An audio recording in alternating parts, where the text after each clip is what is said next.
नमस्कार दोस्तों, स्त्री काल के यूट्यूब चैनल में आप सबका बहुत बहुत स्वागत है। मैं मनोरमा और आज फिर हम एक समसामयिक विषय पर लाइव चर्चा के साथ हाजिर हैं। बात आज हम लोग कर रहे हैं बिहार की फिर से। और वक्फ बोर्ड पे लोकसभा में कल बहस हुई थी। 16 घंटे मैराथन बहस के बाद जो संशोधन विधेयक 2025 पारित हो गया वहां से, और राज्यसभा में इस पे बहस चल रही है। जो औपचारिकता है वहां से भी पारित होने की, क्योंकि दोनों ही जगह भाजपा और एनडीए गठबंधन उनको बहुमत हासिल है और साथ में व्हिप भी जारी है। तो मतलब बहुमत में उसको पारित होना ही होना है। और लेकिन इसके साथ में ये भी है कि एक अलग तरह एक कुछ अलग सवाल भी पैदा हुए हैं इस विधेयक पर, जो रुख रहा राजनीतिक दलों का, खास तौर पर एनडीए के जो दल हैं उनके ऊपर।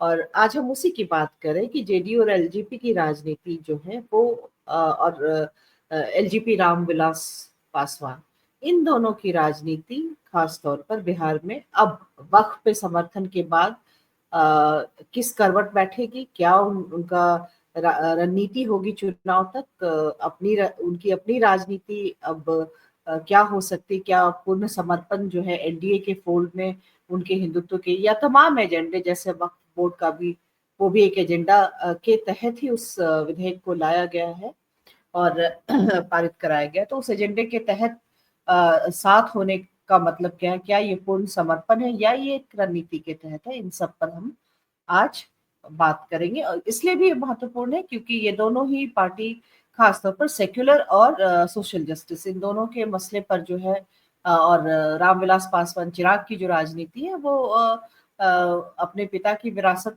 का वो दावा करते हैं। और उस विरासत से आने पर धर्मनिरपेक्षता एक खास तौर पर जो है वो उनका उनका एक वो विरासत है उनकी। रामविलास पासवान अगर उनके अपने पिता की राजनीति से ही चलते हैं, और लोक जनशक्ति पार्टी जो उनके पिता वाला फैक्शन है, तो इसके बावजूद जो है और तब जबकि भाजपा के साथ कई मौकों पर उन्होंने अपना स्टैंड अलग रखा, कई मुद्दों पर वक्त पे भी उनका जो है स्टैंड अलग था, लेकिन अभी समर्थन उन्होंने किया है। तो ये क्या है, कैसे भाजपा ने साधा है इन सबको, या फिर ये किस तरह से जो है भाजपा के फोल्ड में ये आए हैं, और इनकी अपनी राजनीति कहाँ और किस तरह से बचती है, और चुनाव में क्या ये इनके लिए फायदेमंद होगा। जो इनका वोट बेस रहा है, जो इनको सीटें मिली हैं, इस जो है इस राजनीति ने एक तरह से थोड़ा तो स्पष्ट किया है।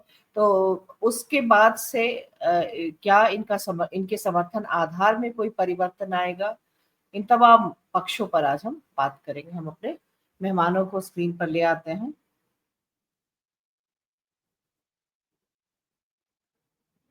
हमारे साथ संजीव चंद्रन है, स्त्रीकाल के संपादक, और हमारे साथ विनय ठाकुर हैं, हमारे साथी संपादक स्त्रीकाल के और वरिष्ठ पत्रकार, राजनीतिक विश्लेषक।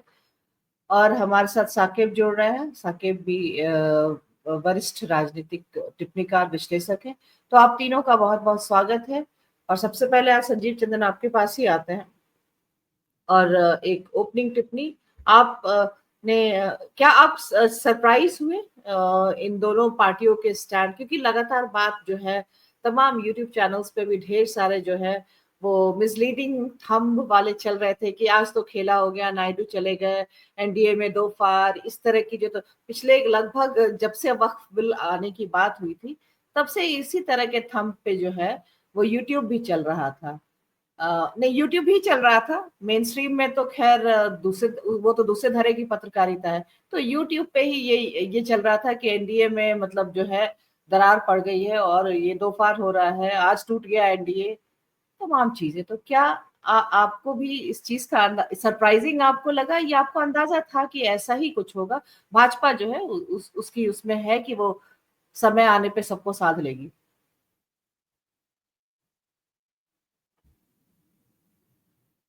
ये मनोरमा, यदि ये जो यूट्यूब वाली बात जो आप कह रहे हैं, या जो ये थंबनेल चल रहा था कि अब आज न कल ये जाएंगे, उन्हें ये बिल हाँ, नहीं मैं पास देख रही होगा। थी पिछले 15 दिन से ऐसे ही थंबनेल थे सब जगह। बिल्कुल, यदि ऐसा है तब तो ये बिल ही पेश नहीं होता। जिस वक्त बिल पेश हुआ उसी वक्त हमने अंदाज कर लिया था कि ये होगा, उसमें कोई मसला नहीं है। थोड़े बहुत जो जिच थे उसके लिए फेस सेवियर इन लोगों ने बना लिया, जितने दिन लगे उसमें फेस सेवियर रास्ते चुनने में लगे जेडीयू और। क्योंकि देखिए बात, यदि राजनीतिक विश्लेषण सुनना चाहेंगे तो वो अलग बात होगी, और यदि कोई क्रांतिकारी आवेग सुनना चाहेंगे, बहुत सारे यूट्यूब पे आने वाले पत्रकार ये सब करते हैं, तो फिर क्रांतिकारी आवेग वाली बात बता देता हूँ। आपके सवाल का दोनों तरह का जवाब हो सकता है। नहीं नहीं, तो बिल्कुल राजनीतिक विश्लेषण ही सुनना चाहेंगे। राजनीतिक विश्लेषण ये है कि राजनीति अभी बहुत स्थिर है, कहीं कोई बहुत खतरा इसलिए नहीं दिखाई पड़ रहा है कि विपक्ष में वो आवेग, वो तैयारी, वो स्ट्रेटजी नहीं है। यदि वक्फ बिल पे घेरना था तो हमने कोई प्रोएक्टिव कांग्रेस नहीं देखा, प्रोएक्टिव लीडर। आज तो सवाल भी बड़े बड़े पत्रकार उठाने लगे हैं कि नेता विपक्ष की भूमिका बड़ी शिथिल रही इस पूरे प्रकरण में, बाकी लोग जो बोलते रहे और दूसरी चीज। तो वो कोई ऐसी चीज नहीं थी कि जिसको लेकर के बहुत बड़ा तो कोई स्टेट पे चला जाएगा अपना सब कुछ, जिसने 4 जून को ही निर्णय ले लिया था, उसके पहले ही मतलब उसके पहले इंडिया गठबंधन छोड़कर एनडीए की ओर गया था, तो वो इतनी जल्दी अब सब कुछ दांव पे लगाने, कोई चुनाव भी पास में नजदीक नहीं है, तो इसलिए नहीं होने वाला है। एक बात तो ये हो। कल हम लोगों ने अपना एक तरह से आपका स्टैंड हो या विनय जी हो, मैं हूं, और तमाम लोगों ने वक्फ बिल के विरोध में सारी बातें तो कर ही ली। आज चूंकि आप राजनीति तलाशने की कोशिश कर रहे हैं, उसके बाद बात होती है कि जब इनकी अपनी राजनीति थी और उसमें आप सत्ता बचाने की कोशिश कर रहे हैं, लेकिन राजनीति में थोड़ी राजनीति भी तो होती है। मैं अक्सर ये बात बोलता हूं, पॉलिटिक्स में सब कुछ स्ट्रेटजी ही नहीं होता है। तो यहां बात फंसेगी, क्योंकि आप यदि सेक्युलर क्लेमिंग पार्टियां हैं और आपको मुसलमानों का वोट थोड़ा बहुत मिलता भी है, ठीक ठाक, कई कंस्टिट्यूंसी में मिलता है आपको, कई जगह तो आपने आरजेडी को हराया है बाजब्ता, तो ऐसी स्थिति में अब आप इस कॉन्ट्राडिक्शन को कैसे साधेंगे, ये बड़ी चुनौती है। क्योंकि इसके बाद इनकी छवि विलेनियस होकर के उभरेगी। वक्फ प्रॉपर्टी का रिश्ता जाकर के मदरसे और दूसरी चीजों से जुड़ता है, तो जितना ये गरीब मुसलमान और पसमानदा कर रहे हैं, मुझे लगता है सकेब और इनसाइडर लोग, जो लोग मुस्लिम और भी लोगों से हमारी बात हो रही है, तो मुझे नहीं लगता कि उनका बहुत स्वागत करने की तैयारी है, क्योंकि वो मदरसों से, दूसरी चीजों से, मस्जिदों से भी ये जाकर जुड़ता है। तो ऐसे में एक बेचैनी सभी तबकों में, ये कथित पसमानदा तबके, कथित नहीं पसमानदा तबका, लेकिन इनका कहना है कि कथित रूप से वो उत्साहित हैं, तो उस कथित उत्साहित तबके में भी जाएगा। तो इसको कैसे साधते हैं ये देखना है। ये बात कई लोग उसको जोड़ रहे हैं कि बहुत लगेगा कि बहुत सारी चीजें आ रही हमारे पास, ऐसा नहीं, कम्युनिटी को नहीं लगने जा रहा है। ये एहसास दिलाएंगे, ये कश्मीर की बहू लाने का एहसास ये अपने वोटर्स को दे देते हैं, उनको दे सकते हैं, बीजेपी को फायदा हो सकता है। ये कश्मीर में जमीन खरीदने का जिनको औकात नहीं, हम पैकेट में 500 रुपए नहीं होंगे, वो कश्मीर में जमीन, ये सब कर ले सकते हैं, ये अपने वोटर्स को कर सकते हैं, ये दूसरे अन्य लोगों को नहीं। बाकी ये खेल बड़ा है।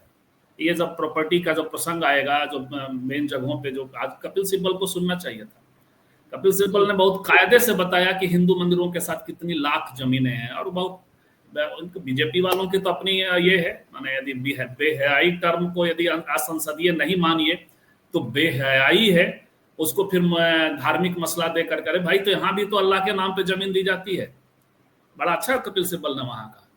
और यदि यही हमारा तो स्टैंड है कि सभी जमीनों को रेगुलेट कर दो, मामू अभी और छोड़िए ना, आप आपके तमिलनाडु में 4.5 लाख एकड़ जमीन, जो कि कुछ हद तक स्टेट से रेगुलेट भी होता है, तो मंदिरों के अभी तो बाबा रामदेव जमीन कब्जा कर रहा है, बागेश्वर के नाम पर वो धीरन शास्त्री जमीन कब्जा कर रहा है, तमाम कथावाचक जमीन कब्जा कर रहा है, ट्रस्ट कुछ बना करके, ये सब के इसी तरह की जमीन।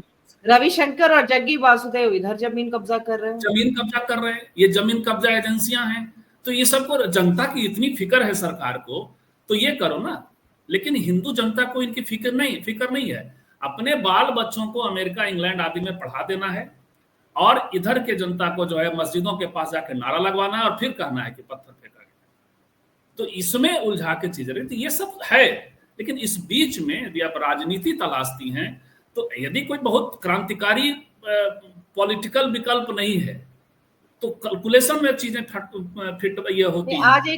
आज एक बात ये कैलकुलेशन भी कभी चल रही कभी है, बहुत चूंकि खराब हो जाता है, जेडीयू के संजीव जी खिलाफ जा सकता है। और चिराग एक जी और ऐड कर लीजिए इसी में, क्योंकि आज बात भी चल रही है जेडीयू के संदर्भ में बात हुई, क्योंकि मैंने आपसे सवाल किया कि इन दोनों की राजनीति को आप किस तरफ जाता देख रहे हैं, खासतौर पर जब ये सेक्युलर फोल्ड की पार्टियां रही थी।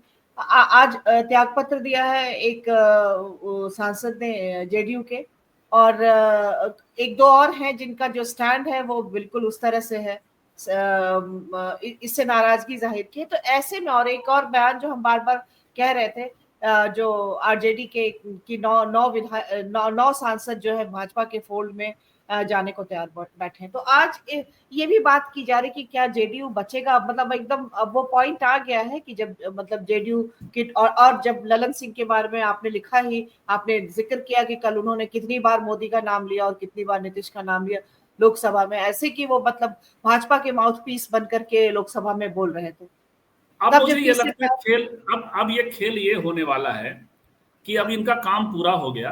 अब इसीलिए सारे अब मीठे मीठी बातचीत, अमित शाह आए और तमाम चीजें हुई, कोऑपरेटिव ट्रस्ट, इस सब के तो खिलाड़ी आदमी आए थे ना यहाँ, तो सब हो गया, सब तरह के छापे वापे पड़ रहे थे, सब मिला जुला करके काम हो गया।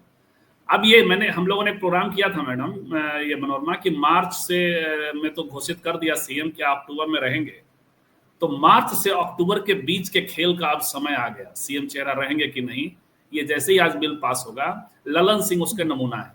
ललन सिंह के पूरे भाषण में नीतीश जी के प्रति कम, नीतीश जी शायद 2 बार रेफरेंस में आए होंगे, मोदी मोदी मोदी मोदी, इस तरह से बात हो रही थी। मोदी जी के चेहरे से नफरत, अरे भाई चेहरे से नफरत नीतीश जी को थी, भोज कैंसिल किया था, तो किसको चेहरे से, तो खैर, तो ये जो है दिखता है कि अब चीजें, लेकिन संयोग ये है कि अभी जेडीयू में बड़ी संख्या में मुसलमान विधायक नहीं। शायद सकेब बताएंगे, थोड़ा जेडीयू से जुड़े के लोगों के करीब से राफ्ता भी रखते हैं, मैंने होमवर्क नहीं किया, आप लोग थोड़ी देर में चेक कर लीजिए, मैं भी चेक कर लेता हूँ। कोई विधायक नहीं है उनका जेडीयू का मुसलमान अभी, शायद विधान परिषद में कोई है या क्या, वो देखना पड़ेगा, लेकिन सीधे एमएलए, एक दो एमएलए चुन करके त्यागपत्र दिया है। मैं भी बहुत कंफर्म नहीं हूँ, अनम्यूट करना।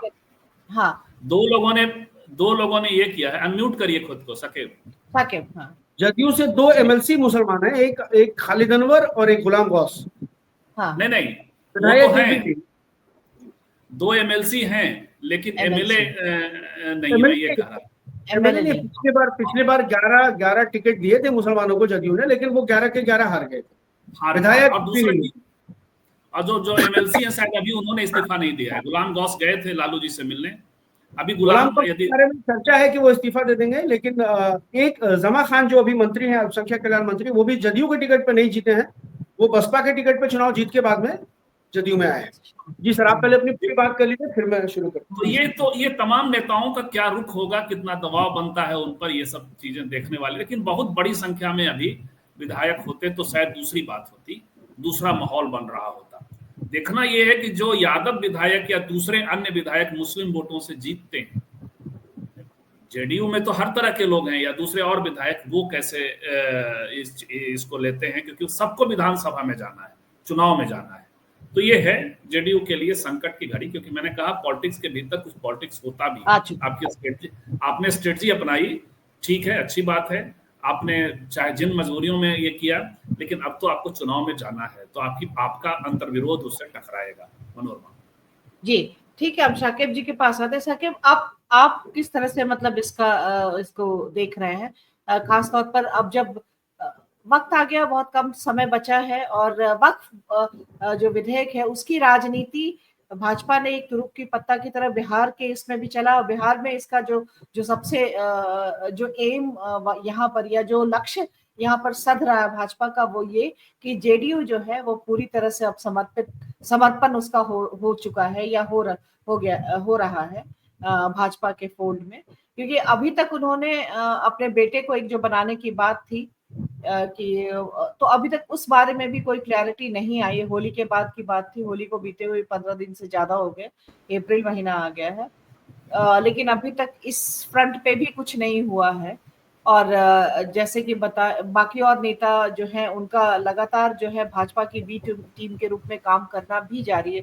तो कुछ जो है विधायक इधर जाएंगे, कुछ आरजेडी में जाएंगे और इस तरह से जो जेडीयू अपनी गति को प्राप्त होगा।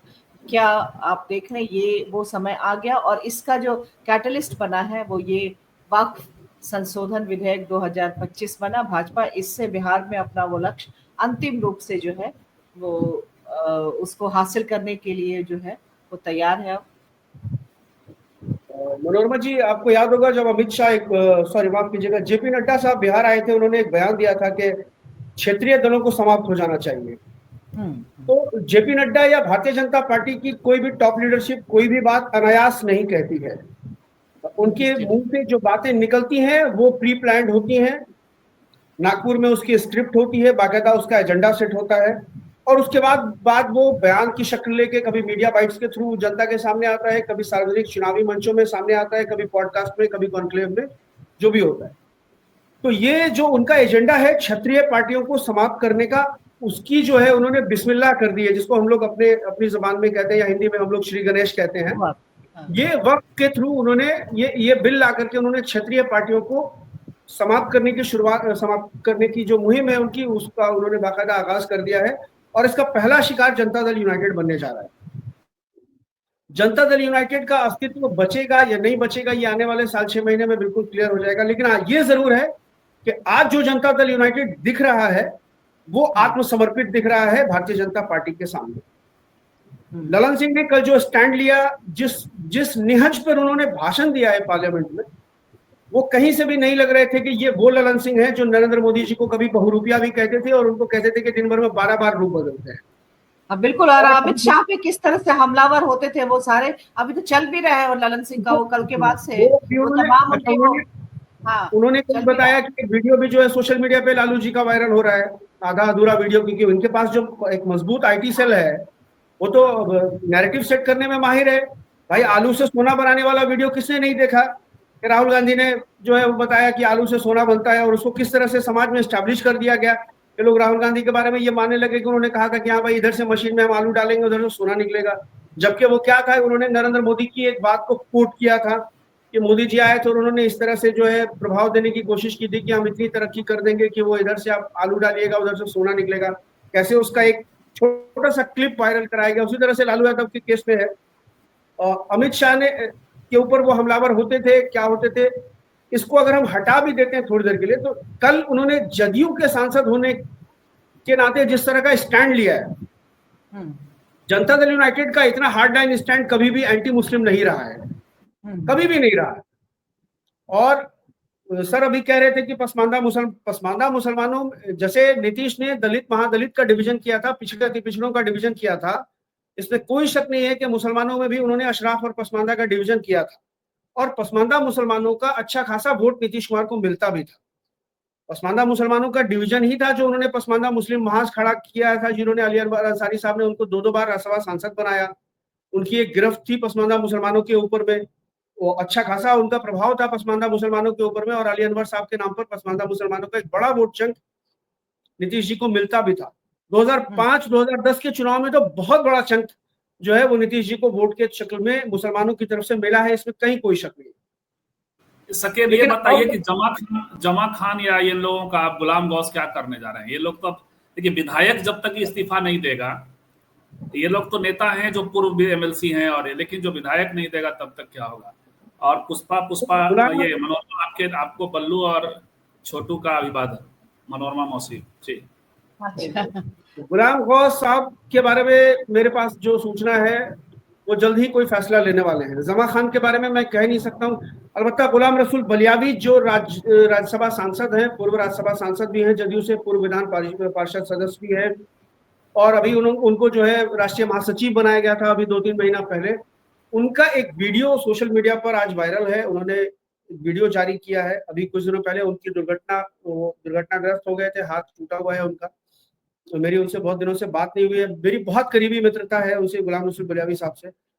उनका जो एक वीडियो वायरल हुआ है, सबसे पहले सर एक चीज मैं आप तीनों लोगों को बता देता हूं कि जो वक्फ संशोधन एक्ट आया है, ये जो बिल अमेंडमेंट करके इन्होंने लाया है, मुसलमानों के अंदर में जो एक कई सेक्शंस बने हुए हैं। हालांकि एकेश्वरवाद पर सबका विश्वास होता है, लेकिन को लेकर के आप उसको पंथ बोल सकते हैं। एक बरेलवी पंथ होता है, एक वहाबी है, वहाबी को आप जानते भी होंगे, एक सलफी बोलते हैं, सुन्नी देवबंदी होता है, इस तरह से जो कुछ पंथ हैं। तो उसमें जो बरेलवी सेक्ट होता है, जो आमतौर पर आप देखेंगे कि मज़ारों पे जाता है, चादर चढ़ाता है, वो उर्स वगैरह करता है, खानकाहें होती हैं उनकी, आप है ना, वो अजमेर भी जाता है वो, और वो तमाम जगह पे जहाँ पे निजामुद्दीन की दरगाह पे जाता है वो, और उसके बाद तो वो जो सेक्शन है उसके एक बड़े नेता के तौर पर बलियावी साहब देखे जाते हैं। और निश्चित रूप से ये जो अमेंडमेंट बिल आया है, इसमें टारगेट दरगाहें भी हैं, वो दरगाहें जिनको ये सेक्ट बहुत ज्यादा उसके प्रति डिवोशन रखता है। अब जाहिर सी बात है कि वो जब दरगाहों को टारगेट किया जाएगा, आज बलियावी साहब ने क्या कहा कि उन्होंने 31 पन्नों की जो है की जो राय है वो जेपीसी को भी भेजी थी, मुख्यमंत्री को भी दिया था, चंद्रबाबू नायडू को भी दिया था, और वो बड़े निराश दिख रहे थे कि मतलब उन्होंने एक लाइन लिया कि कम्युनल और सेकुलर सब नंगे हो गए। एक बड़ा जुमला उन्होंने कहा है अपनी वीडियो में कि आज जो है वो फर्क मिट गया जब कम्युनल और सेकुलर सभी नंगे हो गए। तो उनकी पीड़ा समझ में आ रही थी, क्योंकि उनको ये लग रहा है कि इस बिल से जो बरेलवी सेक्ट है उसका बहुत बड़ा नुकसान होने वाला है। तो आने वाले दिन में हो सकता है कि बलियावी साहब कोई स्टैंड ले लें। जमा खान के बारे में बिल्कुल भी उम्मीद नहीं है, खालिद अनवर के बारे में मुझे बिल्कुल भी उम्मीद नहीं है। अलबत्ता अभी मनोरमा जी ने कहा सांसद नहीं है, एक पूर्वी चंपारण का एक ढाका विधानसभा क्षेत्र है, वहां से जनता दल यूनाइटेड के पूर्व प्रत्याशी और चिकित्सा प्रकोष्ठ के वो जिला अध्यक्ष थे, कासिम अंसारी, अच्छे प्रसिद्ध आदमी हैं उधर के, उस इलाके के।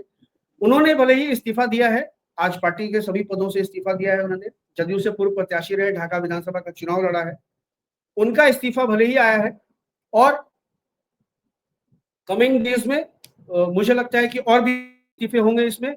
एक चीज और बहुत क्लियर है सर कि अब जो लोग जनता दल यूनाइटेड से विधानसभा के चुनाव में टिकट लेने की लॉबिंग कर रहे थे, उनकी जो लॉबिंग है अब वो कमजोर पड़ेगी, और वो खुद भी नहीं चाहेंगे। सबसे बड़ी बात तो ये, क्योंकि आज जिस तरह का एग्रेशन मुसलमानों में हमने देखा है नीतीश कुमार के खिलाफ, भारतीय जनता पार्टी से तो एग्रेशन होता है, भारतीय जनता पार्टी से लोग नाराज रहते हैं, भारतीय जनता पार्टी को वो खुला दुश्मन मानते हैं। देखिए एक चीज होता है सर कि एक आपका सामने से खुला दुश्मन है और एक जो पीठ में खंजर भोंकता है। तो नीतीश की जो छवि कल चिराग पासवान को लेकर के भी नाराजगी होगी, जब नीतीश जी के खिलाफ है तो चिराग पासवान के खिलाफ तो पूरी होगी। सर चिराग के बारे में मैं आपको बता देता हूँ, चिराग पासवान से मुसलमानों का कोई बहुत बड़ा मुंह नहीं रहा है। उनके पिताजी से जरूर था, रामविलास पासवान जी से मुसलमानों का मुंह था, इसमें कोई शक नहीं है। चिराग पासवान की राजनीति और रामविलास पासवान की राजनीति में बहुत फर्क है सर। रामविलास पासवान ने की जो राजनीतिक एस्टेब्लिशमेंट है, मैं रामविलास पासवान माफ कीजिएगा चिराग पासवान की मैं बात कर रहा हूँ, वो लोकसभा के सांसद बनते ही मोदी के साथ खड़े हुए हैं। मतलब उनकी तो शुरुआत ही राजनीति की जो है वो एनडीए के साथ हुई है, और मोदी की सरकार के साथ, खास के वो मोदी जिसको मुसलमान 2002 का आरोपी मानता है, वो अमित शाह जिसको मुसलमान सोहराबुद्दीन और इशरत जहां और ऐसे तमाम इनकाउंटर्स का मास्टरमाइंड मानता है, उसके साथ उन्होंने राजनीति की शुरुआत ही की है। तो इसलिए मुसलमानों का बहुत ज्यादा जुड़ाव चिराग पासवान की तरफ नहीं रहा है। अलबत्ता नीतीश कुमार के साथ रहा है। चिराग पासवान की राजनीति की जो थोड़ा बहुत स्कोप बचा हुआ था एनडीए की सरकार जाने के बाद। हालांकि देखिए यहाँ तो डेमोक्रेसी है, कोई 99 साल का पट्टा करा के तो आया नहीं है सरकार में लेकर के, ठीक है। बड़े बड़े सूरमाओं की सरकारें जब नहीं बची, जब मधुली में मुंगेर से हार गए चुनाव, जिनको हराना जो अपराजय माने जाते थे, तो मोदी का भी डाउनफॉल शुरू होना है, इसमें कहीं कोई शक थोड़ी है। वो 2400 का नारा देकर के वो 240 पे आए हैं, आने वाले चुनाव में और डिटोरिएट होंगे, इसमें कहीं कोई शक नहीं है। देखिए निगेटिविटी बहुत ज्यादा लोगों के दिमाग पर असर बहुत ज्यादा देर तक नहीं करती है। पेट की भूख अंततः उनको जो है ना वो मुद्दों पर लेकर के आएगी, ये बात तय है। आज भले ही उनको मस्जिद खोदने में मजा आ रहा है, लेकिन जब घर के अंदर वो बच्चों को बिलखते हुए देखेंगे भूख से, तो उनको समझ में आएगा कि वो किस तरह की राजनीति कर रहे हैं और कहाँ वो किस राजनीति के लिए इस्तेमाल किए जा रहे हैं। तो 10 साल 20 साल 25 साल हमारा अपना ये मानना है, सरकार तो बदलेगी, लोकतांत्रिक प्रक्रिया है, इसमें कहीं कोई मोदी जी ने रजिस्ट्री तो कराई नहीं है। तो सरकार जब बदलेगी तो उसके बाद चिराग पासवान का कोई स्कोप नहीं बचेगा आगे। एक हो सकता था कि अभी वो सरकार के साथ है, कल को यूपीए की सरकार आ जाती, इंडिया गठबंधन की सरकार आ जाती, तो चिराग पासवान को वहां भी लोग एडजस्ट कर लेते या एक्सेप्ट कर लेते। चिराग पासवान मुसलमानों के मसले और उस राजनीति के हवाले से उनका कोई स्टेक वहां पर नहीं है। कोई स्टेक नहीं है, कोई स्टेक नहीं है उनका। वो अपनी राजनीति, जैसे तो उनके लिए ये एक सुविधाजनक स्थिति है कि अपनी राजनीति को इस तरह से बचा रहे हैं। अब वो जिस तरह से भविष्य देख रहे हो, ये भाजपा के साथ ही उनका भविष्य है, क्योंकि डे वन से आप हम लोग भी देख रहे हैं, आपने भी देखा ही है कि डे वन से उन्होंने राजनीति भाजपा के फोर्स से शुरू की है। तो आगे भी इसी राजनीति में उनको अपना भविष्य दिख रहा है, या फिर इसी में बार्गेन की पोजीशन में वो करते रहे। एक और जो सवाल आ रहा है, जो मैं आप ही से चाह रही हूँ आप उसको एड्रेस करें, वो ये कि जेडीयू में ये भी अभी बोला जा रहा है कि नीतीश कुमार कोई बहुत पॉपुलर जो धर्मनिरपेक्ष और लिबरल वो रहा है, उसके फोल्ड में वो कभी नहीं रहे। उनका अपना एक अलग रहा है जिसपे वो चलते रहे हैं। तो ये जो है मतलब ये नीतीश कुमार के नेचर में भी नहीं है कि मतलब वो उनकी राजनीति में भी वो नहीं है कि बहुत ज्यादा वो जो मेन स्ट्रीम में जो दूसरे चल रहे हैं उसके हिसाब से चले, वो अपनी तरह से वो करते हैं। तो एक तो ये है कि उसके कारण, और दूसरी बात कि उन्हें कन्विंस किया गया चंद्रबाबू नायडू को और इनको भी, नीतीश कुमार को, कि आप लोग ये हक में है। और कुछ संशोधन भी शायद जो 12-15 सजेशन दिए गए, तो कहा जा रहा है कि इनके भी सजेशंस थे उसमें, जो विपक्ष के 2 सजेशंस या 3 थे जिनको कि नहीं उसमें लिया गया है। 13-14 सजेशंस जो है उसमें शामिल किए गए हैं। तो ये कहा जा रहा है कि इस तरह से करके जो है वो उनको जो है कन्विंस किया गया और फिर उनको विश्वास में लिया गया और उसके मुताबिक संशोधन किया गया। लेकिन आज जब राज्यसभा में इस पर और आगे बहस हुई और कपिल सिब्बल समेत कई और लोगों ने बोला, तो वो तमाम एनॉमली सामने हैं, जिससे ये पता चल रहा है कि दरअसल क्या बोलते हैं, 9 दिन चले 2.5 कोस टाइप का ही है, कुछ नहीं। बल्कि ये हुआ है कि जो डिस्प्यूटेड प्रॉपर्टी है उसमें जो है वो अब ज्यादा वो है कि इसमें ये लोग मैनिपुलेट करा करके, और जो पार्टी है उसको उस तक वो जो है फायदा उसको हो जाए, बजाते इसके कि वक्फ बोर्ड के पास वो प्रॉपर्टी वापस लौटे। जो कि लालू यादव ने जब ये सवाल उठाया था तो ऐसा तब वो वक्फ के हक में था कि उस प्रॉपर्टी का जो है जो लीगल वो जो है स्टैंड, उसको वो मजबूत कर रहे थे अपने बयान से। इसी की तरफ वो उन्होंने ये कहा था मजबूती से, इसके लिए सरकार को करने का उन्होंने अनुरोध किया था, जो सख्त कदम उठाने को कहे थे। तो ये फर्क भी है मैम। वो वक्फ संशोधन अमेंडमेंट जो 2010 में जो बिल आया था और जो 2013 में पास हुआ था, उस बिल में ऐसा कुछ था नहीं जिस पर कोई आपत्ति दर्ज की जाती। और दूसरी बात ये कि वो बिल जो 2013 में पास हुआ था, 20 अगस्त को वो राज्यसभा, 20 अगस्त 2013 को वो राज्यसभा में पेश हुआ और 5 सितंबर 2013 को वो लोकसभा, पहले वो राज्यसभा में गया था, वहां सिलेक्ट कमेटी में। 2010 में जब बिल टेबल हुआ था तो उसको सिलेक्ट कमेटी में भेजा गया था राज्यसभा की। फिर वहां से वो 20 अगस्त 2013 को आकर के राज्यसभा में पास होता है। फिर 15 दिन के बाद वो लोकसभा में पास होता है।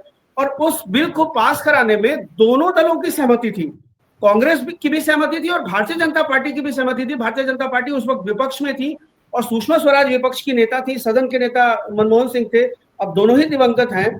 तो दोनों की सहमति से वो बिल पास हुआ था।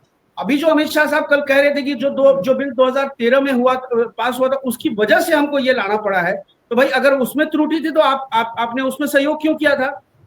सुषमा स्वराज तो अब है नहीं, लेकिन जो लोग उस समय सदन में मौजूद थे उनको जवाब देना चाहिए। भारतीय जनता पार्टी उस बिल को क्यों पास कराने के लिए कांग्रेस के साथ खड़ी हो गई थी? अगर आपको तो वही विरोध करना चाहिए था। तो आप तो अपने ही फैलाए हुए, मतलब आपने जो किया है उस पर आप झूठ बोल रहे हैं। तो दूसरा सवाल ये मैम कि वो जो बिल 2010 में जो टेबल हुआ था और उसके अमेंडमेंट को लेकर के जो बातें हैं, वो लालू जी का की जो वीडियो जो वायरल हो रही है वो असल में उसी वक्त के जो विमर्श हुआ था, जो बहस हुई थी लोकसभा में, वो उसी टाइम की है जब उसने कहा था कि वक्त की जमीनों पर जो है पटना के कई चौक चौराहों पर वक्त की जमीनों पर कब्जा है। वो और कौन लोगों का कब्जा है इसको बताने की जरूरत नहीं है। उनका कब्जा है, उसके कब्जे से उनको मुक्त होना चाहिए, उन प्रॉपर्टीज को कब्जे से मुक्त कराया जाए। अभी नीतीश कुमार के समाज कल्याण मंत्री हैं, पूर्व समाज कल्याण मंत्री। पिछला चुनाव वो 2020 में हमारे जिले की एक विधानसभा सीट है, जमालपुर की विधानसभा सीट, वो वहां से चुनाव हारे हैं, शैलेश कुमार। उनके ऊपर आरोप है कि उन्होंने वक्फ की जमीन को कब्जा करके रखा हुआ है और उस वक्फ की उस प्रॉपर्टी की जो वक्फ कमेटी है, जो वक्फ बोर्ड से रजिस्टर्ड है, मैं उस कमेटी का सदस्य हूं, उस कमेटी का मैं ट्रेजरर हूं। जो वो प्रॉपर्टी है जो 2786 उस कमेटी का नंबर है 2786, उस पर ये, और हम लोग शैलेश कुमार से लड़ाई लड़ रहे हैं जो जदयू के मंत्री हैं, उन्होंने कब्जा करके रखा हुआ है उस प्रॉपर्टी को। तो ऐसी बहुत सारी चीजें उसको लेकर के लालू यादव ने कहा था कि इनको यानी सके वैसा होगा या अनंत सिंह का कब्जा, मैंने इससे बीजेपी को थोड़े और चंदा बंदा आते रहेंगे वहां बिल्कुल और सेटलमेंट करवाने में। हाँ, मेरी ओर से विनय जी से पूछ लीजिएगा। देखिए ये एक व्याख्या है कि नीतीश जी की राजनीति गजब है। वक्फ बिल का समर्थन कर पसमानदा को साधा और वक्फ बिल के खिलाफ न्यायालय में जाकर अशरफ मुसलमान और वक्फ बिल से नाराज मुसलमान को साधा, बीमारी की सहानुभूति से अन्य वोटर को साधा। ये इस पर कोई टिप्पणी है विनय जी? जब आप एक लाइन बोल के सर मैं अपनी बात खत्म करना चाहता हूँ। सिर्फ वक्फ का मामला नहीं है, नीतीश जी का आप स्टैंड देखिए। नीतीश जी मुसलमानों की बात अगर हम हटा भी दें, एनआरसी सीए की बात हटा दें, वक्फ अमेंडमेंट एक्ट की बात हटा दीजिए, 3 तलाक की बात हटा दीजिए, नीतीश जी जनता के मुद्दों पर भी कब खड़े हुए हैं? अग्निवीर में वो भाजपा के साथ, नोटबंदी में वो भाजपा के साथ, जीएसटी के मामले में वो भाजपा के साथ, मतलब जो ऐसे कृषि कानूनों पर भाजपा के साथ। तो जनता के जो मुद्दे हैं, मुसलमानों को आप छोड़ दीजिए, अगर आप मुसलमानों को दोयम दर्जे का ही नागरिक मानते हैं तो भी आप जो हिंदू राष्ट्र बनाने वाले लोग हैं, वो जो हिंदू राष्ट्र की परिभाषा में आते हैं, हिंदू आते हैं, उनके लिए भी आप कहां खड़े हो रहे हैं? तो आप तो हमेशा तमाम जन विरोधी कानून जो ये सरकार लेकर के आ रही है पिछले 10-11 सालों में, आप उनके साथ खड़े हुए हैं। आपका कोई स्टैंड नहीं है। हल्ला हंगामा पहले से शुरू हो जाता है कि नीतीश जी ये कर देंगे, नीतीश जी वो कर देंगे, नीतीश जी ऐसे करेंगे। ये जो अभी मैम बोल रही थी कि पिछले 10-15 दिनों से ये थंबनेल चल रही थी यूट्यूब के अलग अलग डिजिटल प्लेटफॉर्म्स पर कि नीतीश और नायडू बगावत करेंगे, ये करेंगे। भारतीय जनता पार्टी कोई भी बिल टेबल करती है, उसकी पहले से उसकी तैयारी कर लेती है। 370 आया था, बल्कि जब इसको पहली बार जो अगस्त में लाया गया था, तभी जेपीसी में भेजने का निर्णय ही इन दोनों एनडीए के दोनों जो दल है उनकी सलाह पर किया गया था। और ये उसकी एक तैयारी थी, यानी कि उनको सपोर्ट में लेने और उसकी तैयारी थी ये कि जेपीसी ये असल में देखिए, भाजपा भी जानती है कि चंद्रबाबू नायडू है या नीतीश कुमार है, इनको मुसलमानों का भी वोट मिलता है।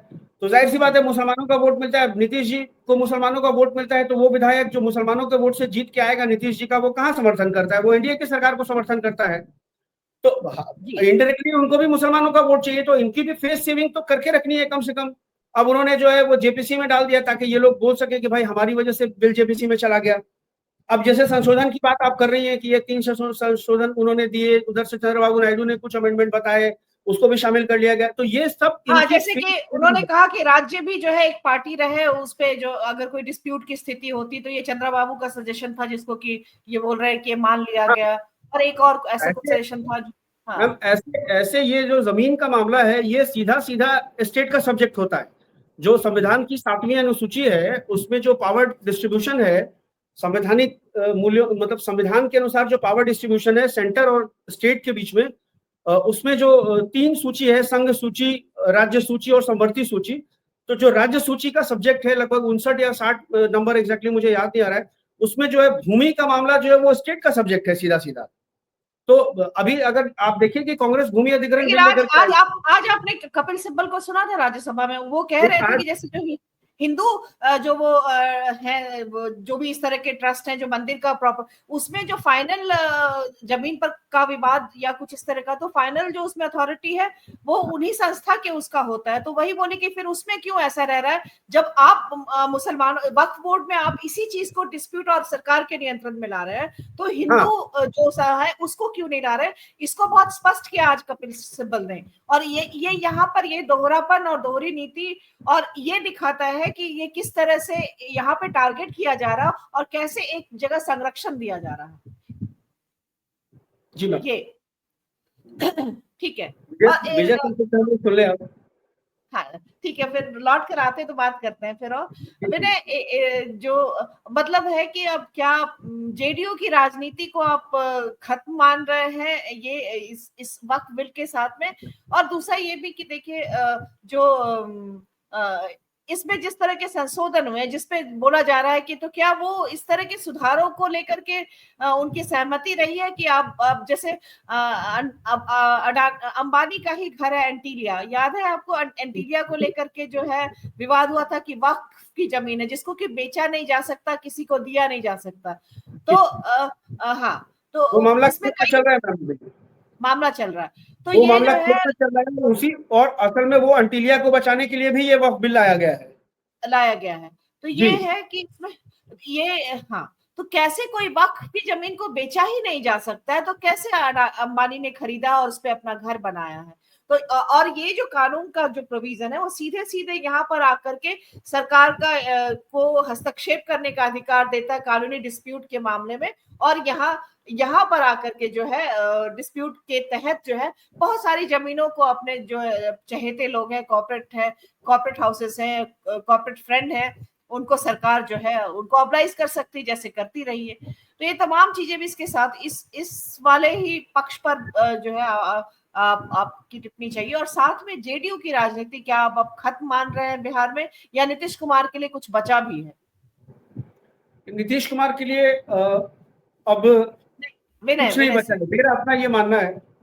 हेमंत भाई तो पहले से कहते रहे हैं कि नीतीश कुमार अब प्रासंगिक नहीं रह गए हैं बिहार की राजनीति में, लेकिन मुझे फिर भी कल से पहले तक थोड़ा सा लगता था कि कुछ तो बचा रहेगा। मतलब दिखाना कि अब हवा ही करेंगी रोशनी का फैसला, जिस दिए में जान होगी वो दिया रह जाएगा। तो इस दिए की जान खत्म हो चुकी है। और अब लेकिन ये है कि नीतीश जी अगर चाह रहे हैं, और नीतीश जी को अगर ये लगता है कि वो बीजेपी की हार्डकोर हिंदुत्व की लाइन पर जाकर के वो अपनी पॉलिटिक्स जिंदा कर लेंगे, तो जो सामाजिक न्याय की सोच रखने वाला जो पिछड़ा तबका है, दलित तबका है, जिसको लगता है कि, और एक चीज है ये अब नीतीश जी दोनों साइड से बुरी तरह से फंस रहे हैं कि सामाजिक न्याय में विश्वास रखने वाला जो तबका है वो भारतीय जनता पार्टी के ऊपर कभी भरोसा नहीं करता है। वो वोट भले ही उसको दे देता है, लेकिन वो उसको ये लगता है कि इसके साथ उसके जो राइट्स हैं, उसके जो हुकूक हैं, उसके बचने की कोई गारंटी नहीं है। भारतीय जनता पार्टी पे वो उस तरह से भरोसा नहीं करता है जिस तरह से वो जदयू पे कर सकता है, जिस तरह से वो आरजेडी पे कर सकता है, या जो दूसरे क्षेत्रीय दल है।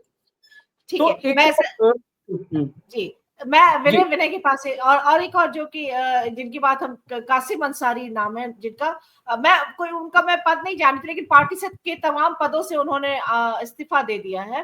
तो वो उन्होंने खास तौर पर एक वाक्य बोला कि मतलब वो ललन सिंह ने जिस तरह से लोकसभा में बोला है, उससे वो एक मुसलमान होने के नाते उससे मतलब वो बहुत मनमाहत, सेंटिमेंट के स्तर पर भी बहुत मनमाहत हुए हैं। और उनके जैसे लाखों करोड़ों मुसलमान हैं इस देश में जो मतलब खास तौर पर बिहार के जेडीयू को वोट करने वाले, उनके साथ रहने वाले, वो मनमाहत हुए। तो ये मैं एक्चुअली जेडीयू का अंत तो था ही मतलब उनकी पॉलिटिक्स का, लेकिन खास तौर पे मुसलमानों के साथ जो उनका था साझा संबंध, उसको आप अब किस तरह से देख रहे हैं? ये क्या इसको प्रतिनिधि बयान माना जाए जो कासिम अंसारी जी ने कहा है बाकी जो है पूरा मुसलमान तबके के इस पे? देखिए वो उसकी शुरुआत, मैं विनय से सवाल ले रही हूँ, हाँ फिर लौट कर आएंगे। हाँ लौट कर आएंगे। धन्यवाद मनोरमा। ये देखिए, मैं ये बात मानने को तैयार नहीं हूँ कि नीतीश जी की राजनीति जो है वो बिल्कुल चपेट करके बंद हो चुकी है। ना तो नीतीश जी इतने भोले हैं कि उनको इन खतरों का अंदाज नहीं होगा, या उन्होंने बार्गेन नहीं की होगी। हाँ, ये बात जरूर है कि जो लोग सामाजिक न्याय की राजनीति कर रहे हैं, या जिन लोगों को देश के धर्मनिरपेक्ष राजनीति में विश्वास है, उनका जो भरोसा है वो बुरी तरह से नीतीश जी के प्रति टूटा है। क्योंकि नीतीश जी से उम्मीदें ज्यादा थी, इसलिए ज्यादा थी क्योंकि नीतीश जी के ऊपर जो है वो सरकार की अस्थायित्व जो था निर्भर था। नीतीश जी ये रिस्क ले सकते थे कि वो बिल गिरा करके सरकार को मुश्किल में डाल सकते थे, क्योंकि इसके बाद उनके पास जो है वो विधानसभा चुनाव था। लेकिन वो अपने आप को शायद अकेले चुनाव लड़ने में उतना सक्षम नहीं मानते हो, और वो भी जो है विधानसभा चुनाव के बाद ही किसी बड़े पहल का इंतजार कर रहा हूँ। और फिर उनका जो स्वास्थ्य का मसला है कितना सही है, और वो कितने अब खुद निर्णय ले रहे, कितने उनके बाद जो इर्द गिर्द जो लोग उनको घेर करके बैठे वो कितना निर्णय। ये जो अल्पसंख्यक मुस्लिमों की जो नाराजगी है वो निश्चित तौर पे चंद्रबाबू नायडू और नीतीश दोनों से ज्यादा है। पर नीतीश से ज्यादा मुश्किल जो है वो चंद्रबाबू नायडू को होगा। आज जिस तरह से ओवैसी ने उनके खिलाफ जो गुस्सा जाहिर किया।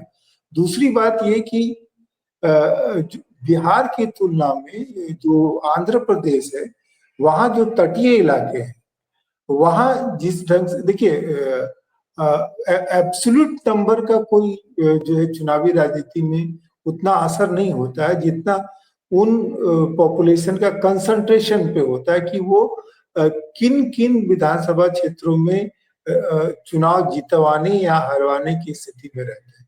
तो उस हिसाब से जो अल्पसंख्यक, खास करके जो मुस्लिम प्लस क्रिश्चियन मतदाता प्लस दलित, जो कि आंध्र प्रदेश के तटीय इलाकों में, खास करके जो दक्षिणी जो हिस्सा है, वहां पर ये कंसंट्रेशन खासा प्रभावी है। और ये शिफ्ट जो है वो नीतीश कुमार से हटकर चंद्रबाबू नायडू से हट करके वो जगन मोहन रेड्डी की तरफ जा सकता है, क्योंकि और कांग्रेस कैसा करती है, शायद अगर वो जगन मोहन रेड्डी के साथ बेहतर तालमेल, तो ये एक वायबल ऑप्शन उनको मिलेगा। बाकी चिराग पासवान की जहां तक बात है, तो चिराग पासवान, देखिए चिराग पासवान की राजनीति जो है अभी कच्ची है, और वो रामविलास पासवान की तरह उनमें जो है राजनीति को दिशा देने, जिसको कहते हैं ना, वो रिफ्लेक्टेड ग्लोरी में जी रहे हैं। तो ये बात ठीक है कि वो उनसे निराशा है, पर उनसे उतनी ज्यादा उम्मीद जो है लोगों को नहीं है संख्या के हिसाब से, और इसमें भी उनको थोड़ी ये समस्या है। पर मनोरमा, मेरी बात सुन पा रही हैं? हाँ बिल्कुल जी जी बिल्कुल, आप कंटिन्यू करें विनय, कंटिन्यू करें।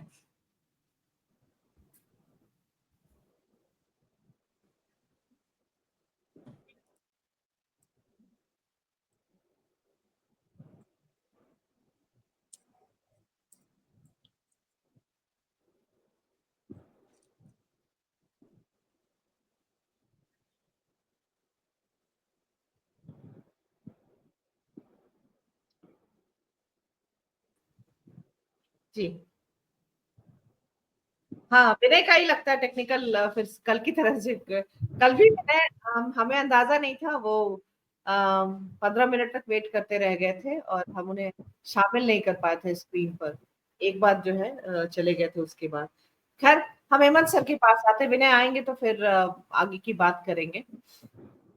जी हेमंत सर, आप कल इस बिल के पारित, लोकसभा में पारित हो ही गया और यहाँ पे औपचारिकता ही है। उसके बाद खासकर तौर पे हम लोग बात कर रहे हैं बिहार में जो है किस तरह के राजनीतिक बदलाव इस मुद्दे के बाद से जो है, क्योंकि एक जो बात की जा रही खास तौर पर, जैसे कि कासिम अंसारी जी का कहा, एक और जो है उनका नाम मैं भूल रही हूँ, उन्होंने भी जिस तरह से कि सभी नंगे हो गए, जिस बयान का आपने हवाला दिया सके, जिन्होंने कहा कि धर्मनिरपेक्षता और सबकी जो है वो बलिया भी था, बलिया, हाँ उन्होंने भी कहा। तो बलिया भी। हाँ, तो जेडीयू जो है उस तरह से जो धर्मनिरपेक्ष फोर्सेस या जो उस तरह के की जो वैचारिकी वाले लोग हैं, वो एक स्टैंड के बाद मर्माहत हुए हैं, और तो उसमें एक उथल पुथल सा तो दिख रहा है। तो क्या एक पार्टी के तौर पर अब वो समय आ गया है कि जेडीयू में टूट की संभावना है, और वो लोग जो सफोकेटेड महसूस कर रहे हैं जेडीयू के स्टैंड के बाद से, वो आरजेडी के साथ जा सकते हैं? कोई चैनल और किसी किस्म की कोई इस तरह की चीज जो आपने अब तक सुनी हो, या जो आप इसके बारे में अगर बता सकें? देखिए मनोरमा जी, ये हम लोग जिस दौर में गुजर रहे हैं, यह एक ऐसा दौर है जिसमें अवसरवाद बहुत महत्वपूर्ण है। और अभी जो स्थिति है उसमें आप देखेंगे कि जिस तरह से जेडीयू से या चंद्रबाबू नायडू से जो अपेक्षाएं लोगों ने पाल रखी थी, हालांकि मुझे तो कोई अपेक्षा नहीं थी, मैंने तो 3-4 दिन पहले से मैं लगातार अलग अलग चैनलों पर ये घोषणा कर रहा था कि कुछ नहीं होने वाला है, ये सरेंडर करेंगे उनके सामने, और वैसा ही हुआ। लेकिन ये बिल्कुल दुखद है। और मैं इसको इस रूप में देखता हूँ, मैंने आप ही से बातचीत में कहा था कि ये किसी जमीन के टुकड़े का मामला नहीं है। ये बिल्कुल इस देश में जो सब प्रत्येक नागरिक को जो एक अथॉरिटी मिली हुई है कि वह इस देश का नागरिक है, इस देश की जमीन पर, इस देश के हवा पानी पर उसका उतना ही अधिकार है जितना दूसरे का है।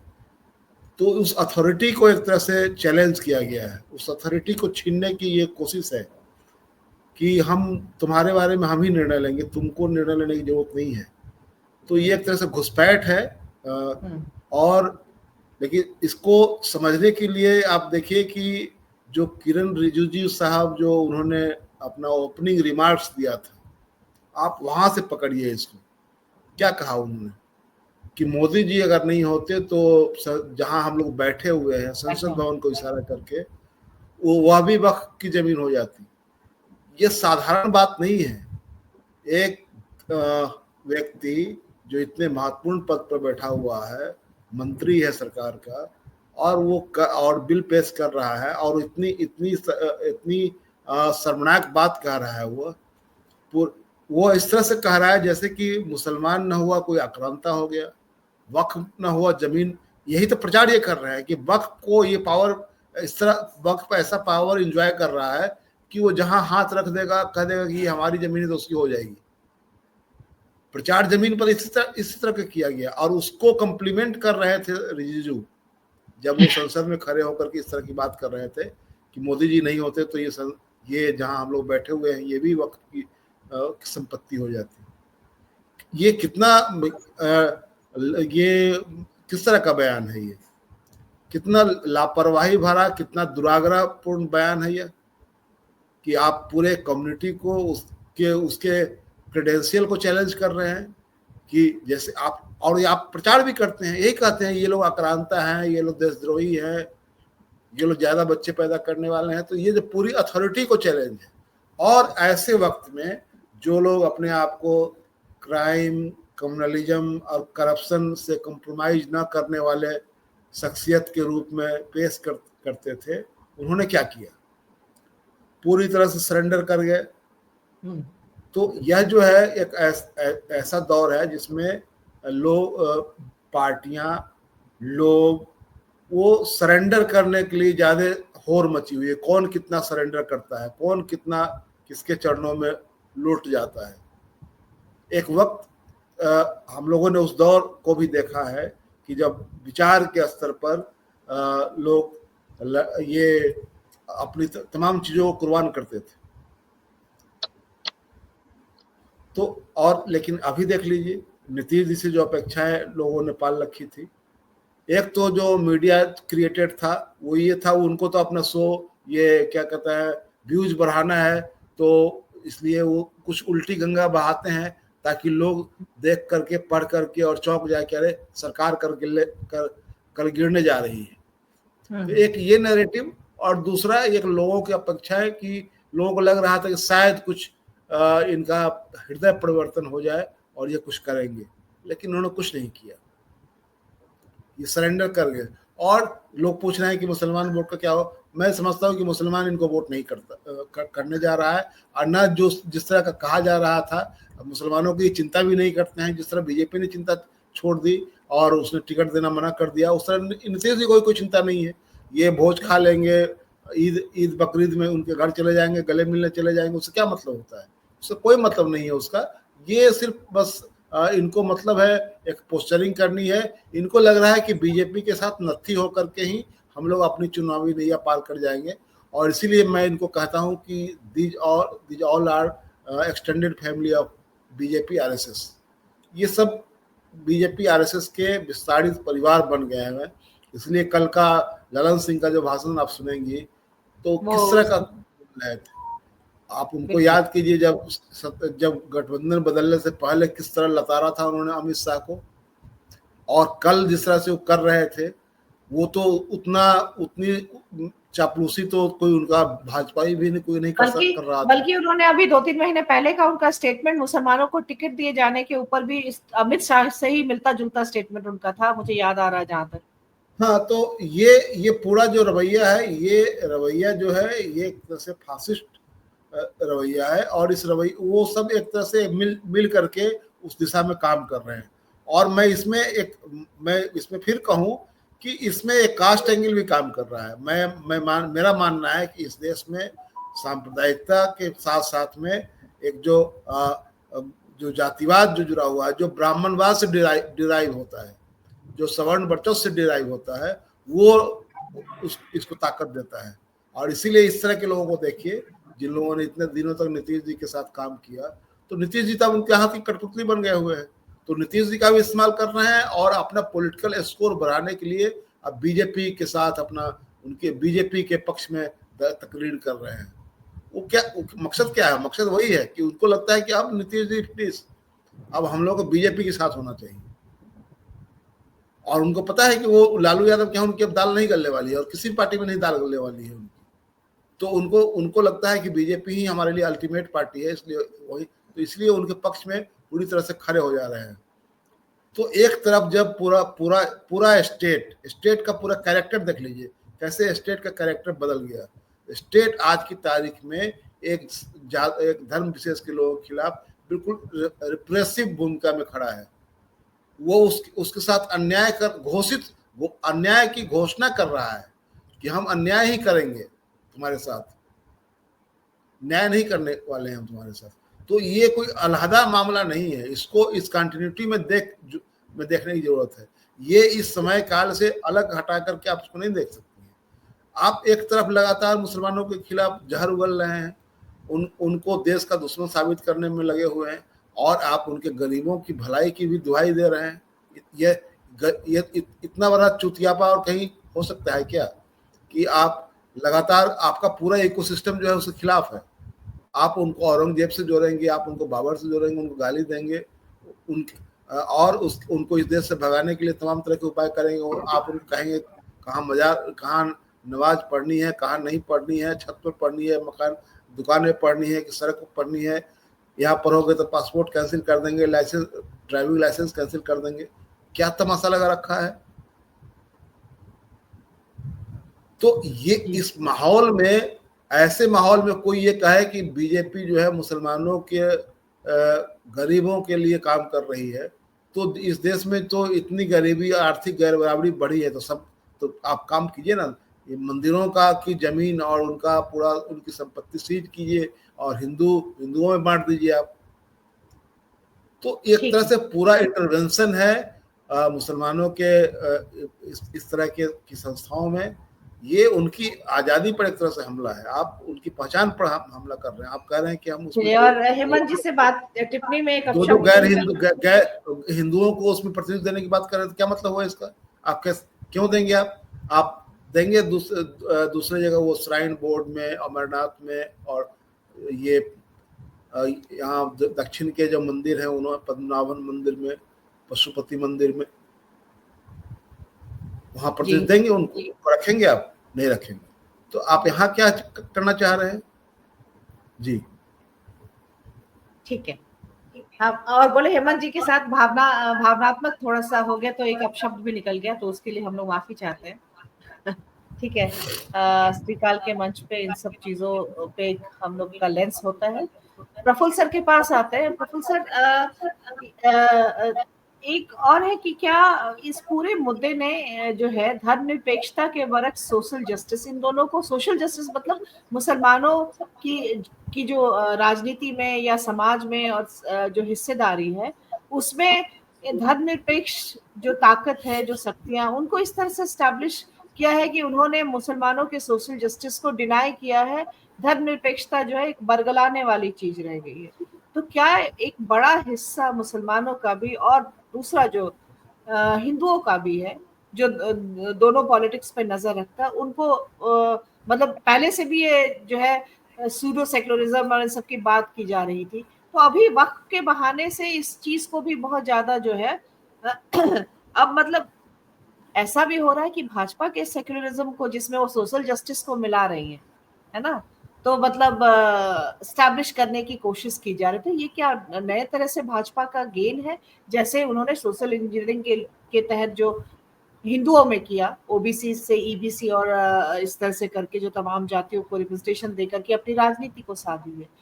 तो क्या ये अब यहाँ पर भी सेंध मारने में कामयाब हो गए? जो नैरेटिव था वो स्टैब्लिश हो रहा है, थोड़ा बहुत हो गया है?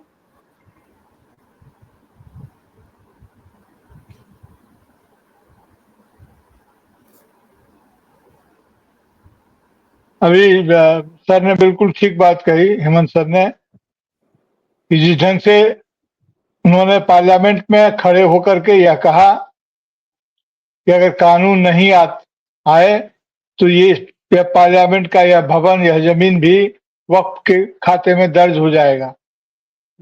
जबकि अभी तो कानून आया नहीं था, दर्ज होना होता तो हो गया होता। और ये बात अल्पसंख्यक मंत्री कह रहे हैं, अल्पसंख्यक मंत्री कह रहे हैं, और वो खुद भी अल्पसंख्यक। उनसे उम्मीद की जाती है कि वे अल्पसंख्यकों के हितों की रक्षा वे करेंगे, उनका मंत्रालय करेगा, वह बना ही है इसलिए। लेकिन वह अपने बिल की शुरुआत ही करते हैं, अपनी पेशगी की शुरुआत ही करते हैं इस अविश्वास और भरोसाहीनता से। एक पूरी की पूरी कौम को आप अविश्वसनीय बना करके अपनी बात शुरू करते हैं, और ये इसी से साफ जाहिर होता है कि इनको घेरने के लिए आप ये कर रहे हैं।